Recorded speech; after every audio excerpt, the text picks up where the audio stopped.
el tema que lo involucra, supuesto secuestro de menores, si no mal entiendo, si esa es la figura. Velus, así adelante. es. ¿Sí? Esa es la figura, Álvaro Escobar. Y en vivo y en directo, 1 de la mañana con 36 minutos, Jimena Silva, defensora penal, nos va a explicar en qué consiste esta denuncia contra Emilio Saavedra.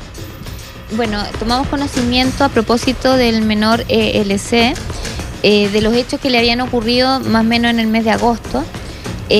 A propósito de esto y en nuestra obligación de denuncia, hicimos la denuncia ante la Fiscalía de Puente Alto, quien acogió esta denuncia y ya está realizando diligencias.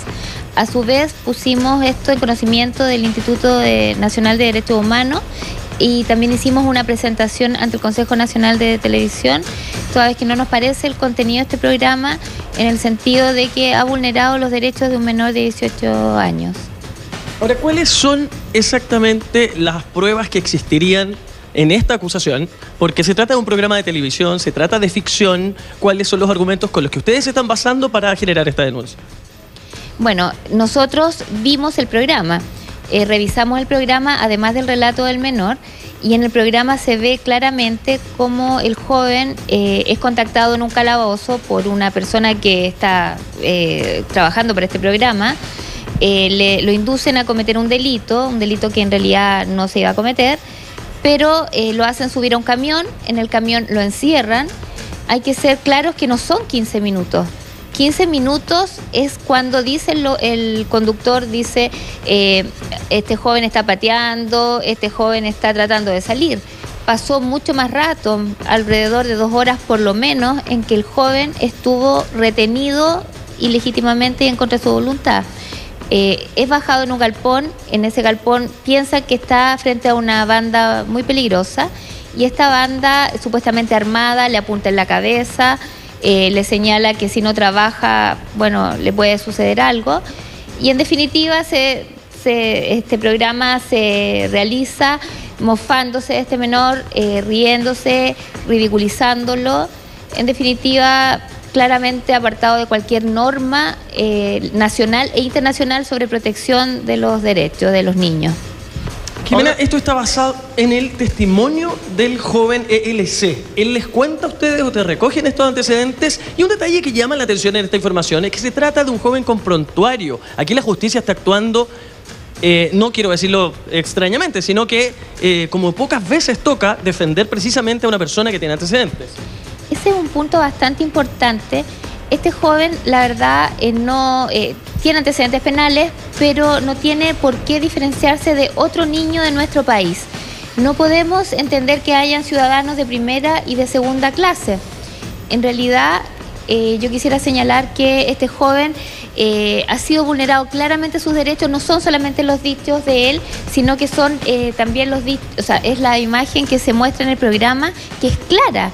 En esta imagen se ve cómo lo amenazan con pistolas en la cabeza, se ve además cómo a este joven lo retienen indebidamente y es más, existen relatos de este joven que en definitiva a la Fiscalía ya le parecen creíbles y está realizando las diligencias pertinentes para esclarecer si efectivamente hubo los delitos que aparece que hubiesen ocurrido. ¿Velus?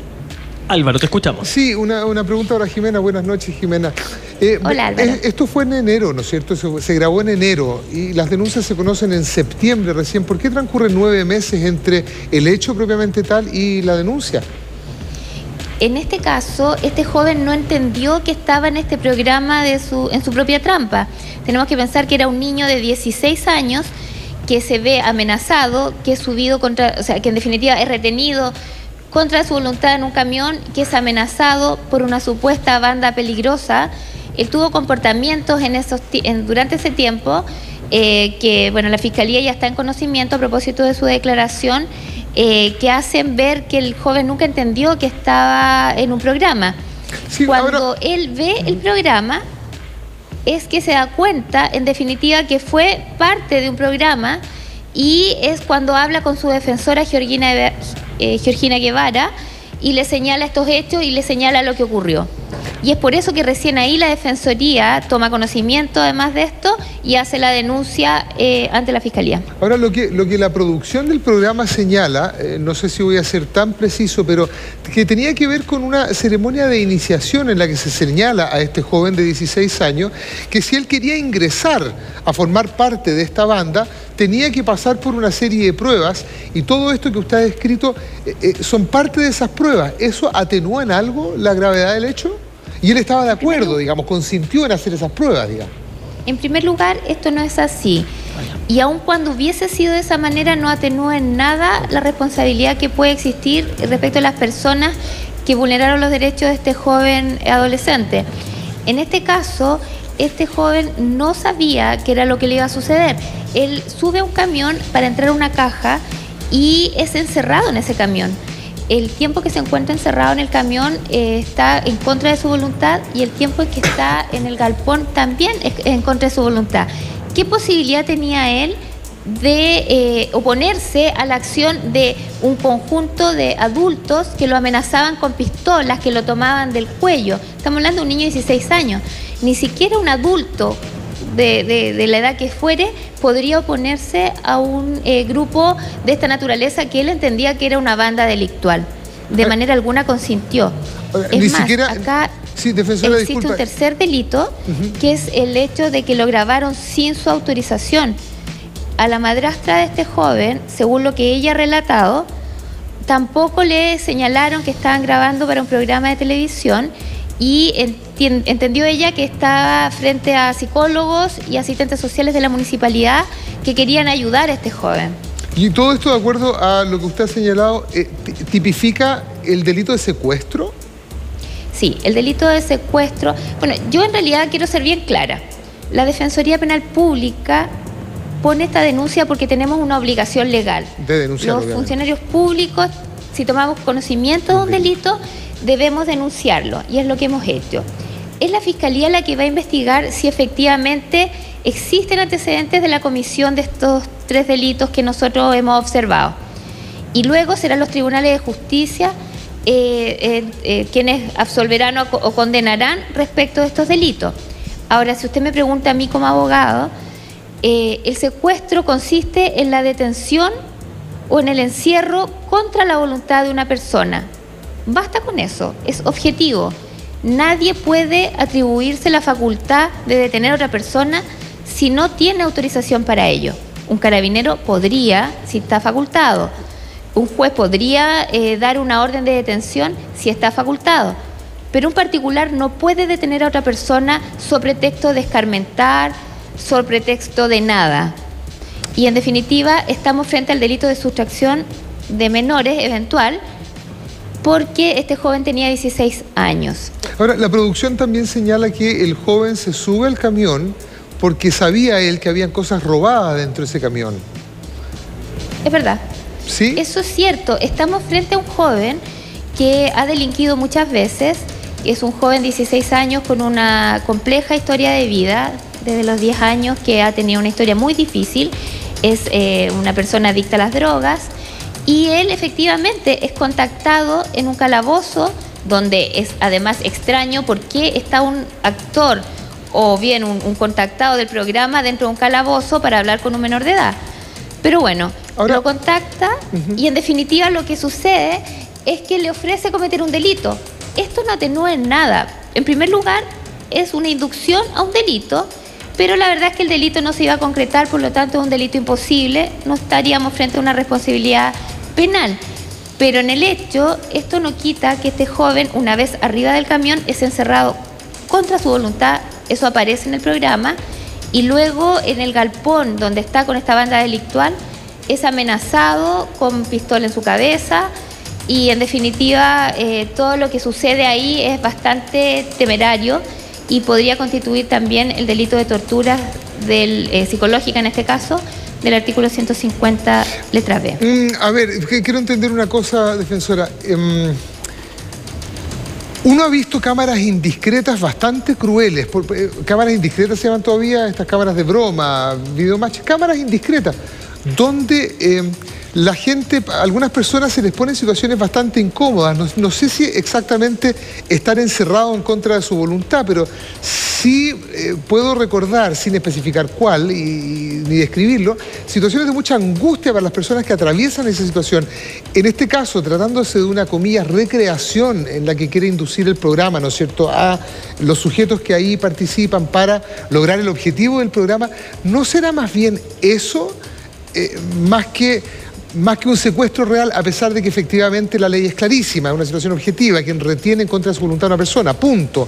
Pero es discutible, ¿no? No es discutible en mi concepto, toda vez que el fin que tenga el programa no justifica, en el fondo el fin no justifica los medios. Si se hubiera quedado encerrado en un baño. Broma, no justifica que detengan a una persona. A ver, si se hubiera quedado encerrado en un baño, por ejemplo, estas chiquillas, por decirlo de la manera más ciústica y gráfica posible, la chiquilla se saca la ropa, ¿no es cierto? La víctima de este programa, ¿no es cierto?, de cámara indiscreta, dice, espérame en el baño, déjame sacarme esta cuestión. El hombre entra dentro del baño, ¿no es cierto?, cierra la puerta y se queda encerrado. Se queda encerrado 10 minutos. Llega su señora y le empieza a golpear la puerta y le dice, oye, ¿qué estáis haciendo adentro? ¿No le parece que sería algo parecido? Si es que me entendió la idea, digamos. Sí, claro, por supuesto, pero no es parecido. Estamos hablando de que 10 minutos una persona adulta se quede encerrada en un baño. Sí. Podría ser cuestionable si estamos frente a un delito o no. Ni siquiera se puede descartar. Pero no es lo mismo que un joven que es trasladado a otro lugar, que es menor de edad, que se le apunta en la cabeza, que se le mantiene retenido en un galpón, y esto no por 15 minutos, sino por mucho más tiempo que eso. Y tampoco atenúa el hecho de que sean pistolas de mentira, digamos. Que no, porque el joven no sabe que sean actores, porque él no sabe. O sea, otra pregunta tiene que ver, perdón Álvaro, sí, ¿cuáles son las penas a las que se arriesga el equipo de Su Propia Trampa y principalmente Emilio Sadel? Bueno, la Fiscalía tiene que investigar y eventualmente si considera que existen antecedentes, en este caso podría formalizar y luego llegar a un juicio oral. Ahora, las penas que se arriesgan en el caso de la sustracción de menores son bastante altas. En la etapa más baja del delito estamos enfrentando penas de 10 años y un día a 20 años. En la pena de torturas es de 61 días a 3 años. Y la grabación sin autorización en un lugar privado, como sucedió también acá, está entre 61 días y 5 años. Ahora, entiendo que la producción de Su Propia Trampa intentó ayudar a este joven en la asistencia social de la Municipalidad de Puente Alto, con una fundación, Educeres, ¿no? Sí. Existe una queja de parte de Amancay, que es una de las organizaciones más importantes de rehabilitación de jóvenes drogadictos, justamente porque, en primer lugar, acá no existe ninguna fundación que realmente tenga la facultad de hacerse cargo de este menor y, por otro lado, que tenga la metodología adecuada para poder reinsertar a un joven. No hay que olvidar que los jóvenes con problemas de adicción a las sustancias psicotrópicas son jóvenes que tienen muchos problemas. No basta con llegar y ofrecerle que ingrese a un programa para que este joven lo haga. De hecho, la adhesión y el retiro de estos programas es bastante frecuente. En estos momentos, este joven solicitó ser reincorporado ya hace unos meses a un programa de drogas y está siendo tratado por Amancay. Yo quiero ser bien clara, esto no es un juego. Cuando se trata de normas de menores de edad, estamos frente a leyes nacionales y a tratados internacionales suscritos por Chile. Y por lo tanto, cualquier cosa que se haga respecto a un menor, independientemente de su situación procesal, es delicada y hay que tomarlo con el máximo de cuidado en nuestra sociedad. Yo quiero señalar que para nosotros como Defensoría Penal Pública es muy relevante el respeto de los derechos de todas las personas. No existen clases de personas, niños de primera clase, niños de segunda clase. No, en Chile los niños, no obstante que sean imputados o que sean condenados por un delito, tienen los mismos derechos y en este caso tienen derecho a deambular libres y tranquilos por la vida sin que nadie los suba a un camión en contra de su voluntad. Jimena, antes de la denuncia formal que se hizo, ¿la Defensoría intervino de alguna manera, si es que estuvo facultado para hacerlo, para hacer algo por este joven? ¿Perdón? Antes de la denuncia formal, la Defensoría, si es que está dentro de sus atribuciones, si es que puede hacerlo, ¿hizo algo por este joven, por ayudarlo? Sí, bueno, la Defensoría representa a este joven en muchas de sus causas. La defensora Georgina Guevara es la defensora de este joven. Y nosotros obviamente siempre en nuestra labor contactamos con asistentes sociales, con el mismo programa Amancay, y en definitiva siempre estamos ayudando a nuestros representados. Y es por eso que ahora estamos velando también por un trato digno a este menor de edad, porque pensamos que no se pueden relativizar los derechos de las personas. Los derechos humanos son muy importantes y deben regir para todos. No se puede discriminar, para un niño sí, para un niño no. Jimena, finalmente, ¿cuáles son los plazos? Porque hay una investigación en curso, este proceso me imagino que continúa en la Fiscalía. Estamos hablando de cuánto tiempo aproximadamente podemos obtener un resultado de esta acusación. Esto va a depender de la Fiscalía y de la investigación que ellos realicen.